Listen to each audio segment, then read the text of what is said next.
Humuhumunukunukuapua'a. All right, why am I wearing this tattered old fish hat with the Hawaiian state fish on it? And for that matter, how do I even know how to pronounce the Hawaiian state fish? So today, I actually want to talk about legacy. Now, hear me out. You're probably a little confused right now. A couple months ago, my father unfortunately passed away. This happened rather quickly, and it wasn't something that we expected.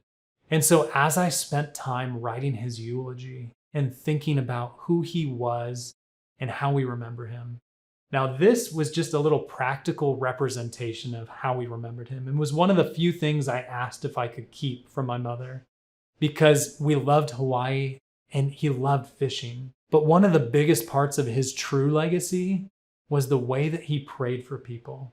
My dad was a prayer warrior.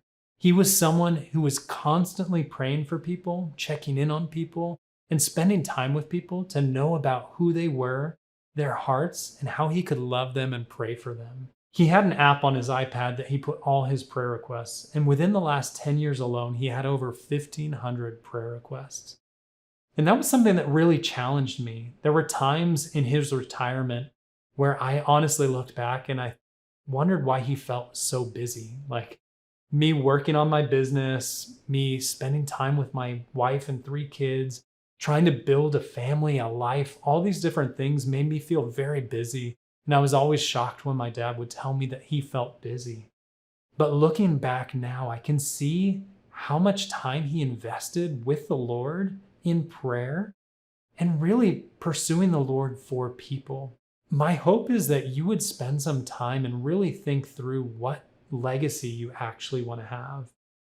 I think oftentimes I end up pursuing legacy that is more focused on myself than focused on the Lord and focused on eternal impact. Sometimes it's about building a big business. I want to build something that I'm remembered for. I want to build a business that makes a lot of money so I can pass it on to our family and make more impact.